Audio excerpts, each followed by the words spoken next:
Okay, let's have a little look at our lining gusset. Now, this should be quite familiar to you because we're going to put it together in more or less exactly the same way as we did the exterior gusset. So I'm just going to double check my size is right for this because it looks too big. No, it's not, it's fine. So I have my lining base piece. I have one of my lining side pieces. I'm just going to put these together. Now you may be wondering why we had two separate pieces for the exterior and interior lining for the gusset, and that's because your gusset inside is smaller than your gusset outside. And the reason for that is because even though this is a free pattern, your lining will fit perfectly. It will not be a baggy lining. Any pattern where the lining pattern pieces are the same as your exterior pattern pieces, you're going to get a baggy lining because nothing takes into account the thickness of foam. So I always do a separate lining piece. So I've put my two pieces right sides together with the two ends matched, and I've stitched across there using a 3/8 of an inch seam allowance.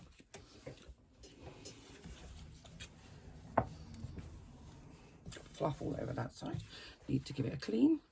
So I'm just going to push the seam allowance towards the side piece. And I'm just going to give it a press because that means it will stay there.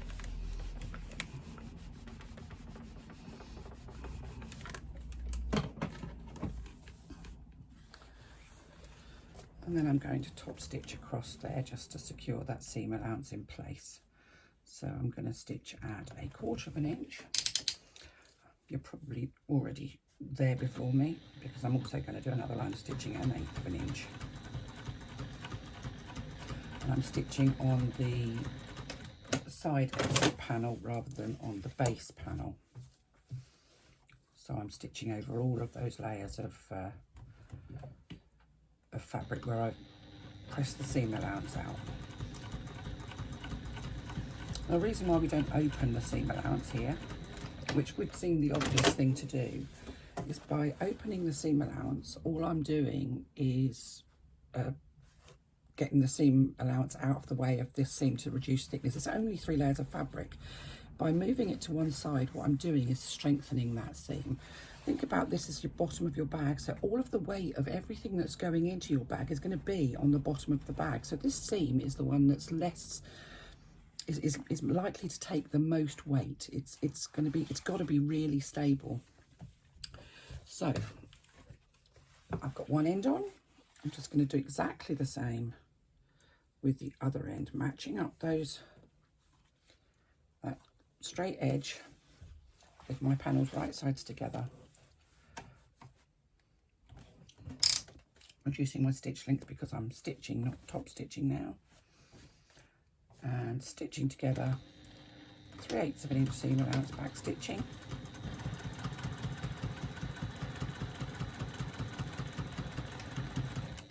Back stitching.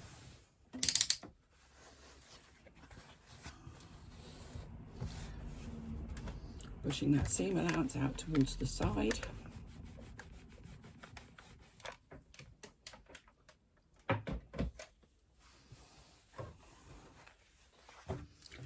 And top stitching across.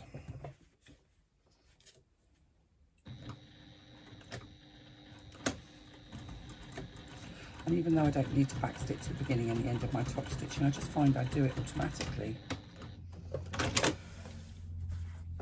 The ends of the thread will be caught in the seam allowance when we construct the lining, so it doesn't really matter if you don't back stitch, but it's force of habit.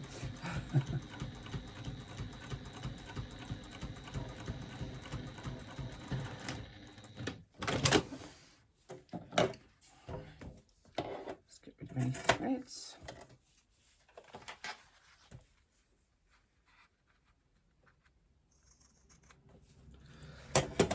There we have our gusset completed. Now, I'm not quite sure what I've done with the sides, so I'm going to go and find those and come back to you once I've found them. Okay, I've found my side piece and I'm constructing my lining exactly the same way as I've constructed my exterior. So I made a mark centrally on the gusset on both sides. I made a mark centrally on my lining panel on the base. Matched up the marks and clipped along the bottom.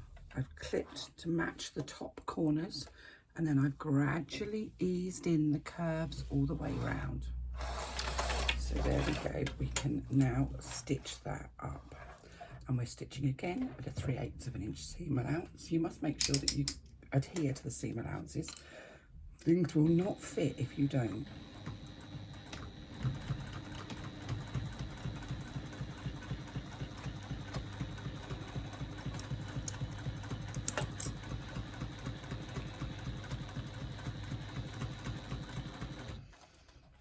So we're just going to go all the way around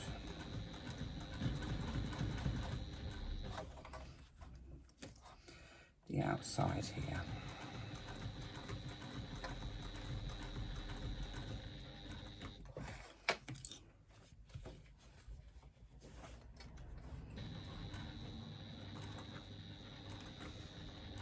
Oh, somebody coming to the door, so I'm just going to pause you for a sec. Okay, sorry about that. Wasn't for me, so not too major of a drama.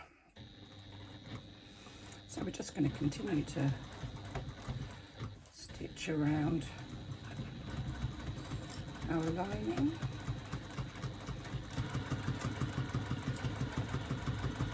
Securing our gusset to our side panel. This should be familiar because this is something you've already done. And this is a lot easier with the lining because there's no foam attached, so you don't have to battle with the thickness of the foam. It's just fabric.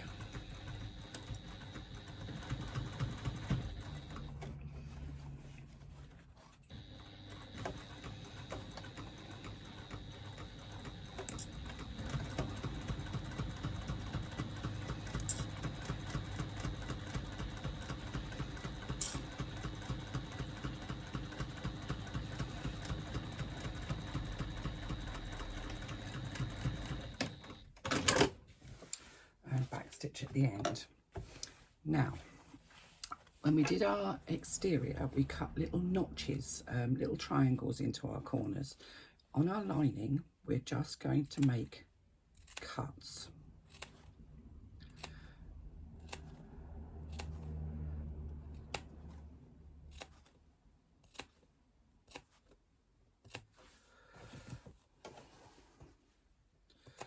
Not notches. We don't need to do the notches for this bit.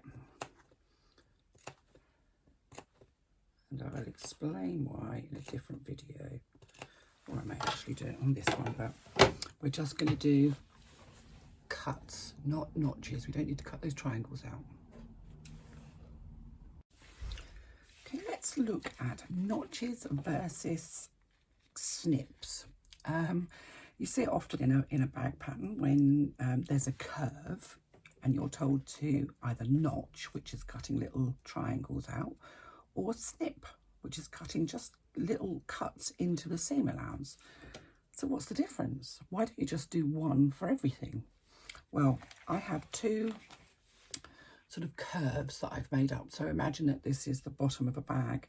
This one we'll call the bottom of a bag and this one we'll call the bottom of a lining. They are both done in faux leather simply because that's a lot easier for me than faffing around with a little bit of fabric and interfacing it and what have you. So I've done them in faux leather because I don't need to add anything to them. They've got enough structure to be able to show you what I'm doing. So this one will be the lining and this one will be the exterior. So this is the exterior of my bag. So I've sewn my gusset onto my front panel of my bag. Obviously this is just the corner, the bottom corner. And when my bag's finished, I want it to turn out like that. Now I can push it out, but you can see that it's a bit kind of wonky. And inside, look at that. Oh my goodness, it's all puckered up, which obviously shows why it's going to be all wonky on the outside. So, because my finished curve will be on the outside like that, in this instance, would cut notches, because what I'm trying to do is reduce some of that awful puckering on the inside, because if I can reduce some of that puckering on the inside, that will reduce the puckering on the outside. What I'm trying to do is make enough room for the seam allowance to sit nicely inside of the curve.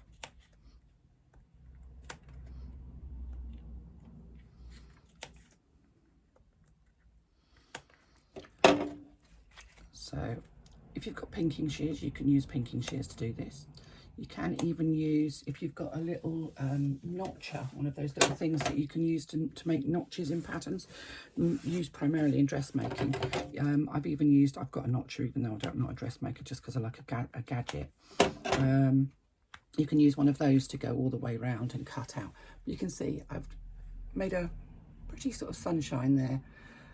When I turn that through the right way, first of all, my curve looks a lot smoother from the outside, but you can see inside where those little triangles have been cut out, it's allowed that fabric inside to easily fit together. So rather than going all wrinkly, it's sitting nice and smooth.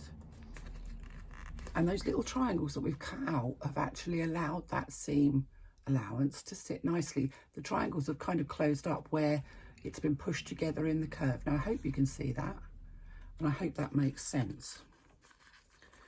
It's a lot tidier. I mean, this was done quite roughly, but it's a lot tidier on the outside as well. So that's the outside of my bag. So that's when the curve is going to be on the outside. This, however, is the lining of my bag, and the curve is going to be on the inside, because this is the way my lining would sit. I'm not sure I can even fit them together because I've actually done them the wrong way around. No, they don't sit ideally together. So my lining would sit inside of my bag like that. So what have we got here? We've got quite a lot of seam allowance. This doesn't actually look too awful, but there's a bit of puckering down at the bottom corner, which I think is quite difficult to see. But the problem is that I've got quite a lot of fabric on the outside here that's not really folding easily around that curve. So I'm not going to do notches this time. I'm just going to do cuts, because what I want to be able to do is to allow that seam allowance to open up a little bit and go around that curve. You could, if you really wanted to, do triangles, but do those little notches, but you don't need to. Now I think already you can see where those cuts are. It's opened up. It's allowed that seam allowance to easily ease around that curve. It will make the curves on your lining sit properly and nicely without any puckers.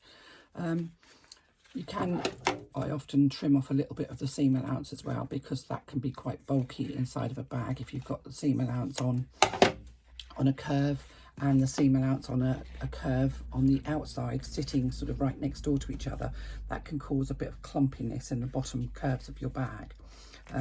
But even so, I've still got the cuts. You can see this, we still have those little cuts, which you can see have opened up, just allowing that fabric to sit nicely around the curve on the outside of your lining.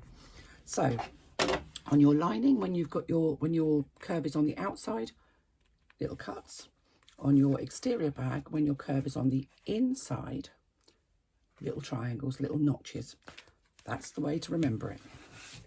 And actually, sometimes it's actually really good to just make up a little corner, a lining corner and a bag corner, and have it stuck on a wall somewhere, just to remind you which one you're doing.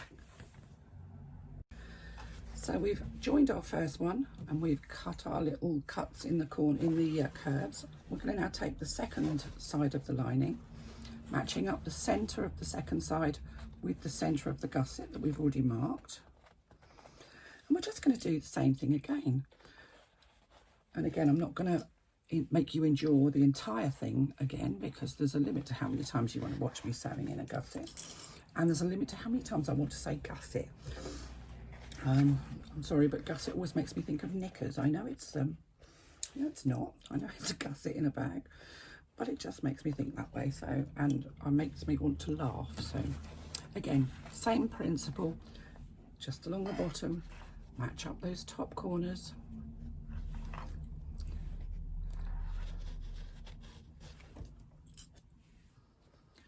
And ease those curves in. So this is a lot easier with your lining than it is with your exterior fabric, just because you don't have the bulk of the foam to contend with.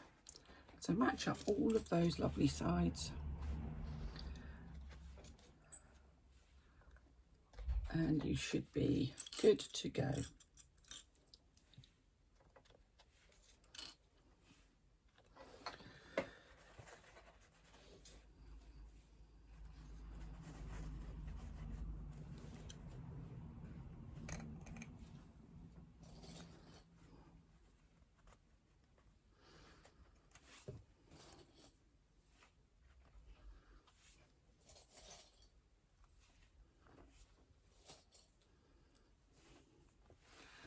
And there we go. I've fitted my second side, and I'm going to just stitch all the way around. Now I'll come back to you once I've done all of that, and we'll look at how we put our bag and our lining together.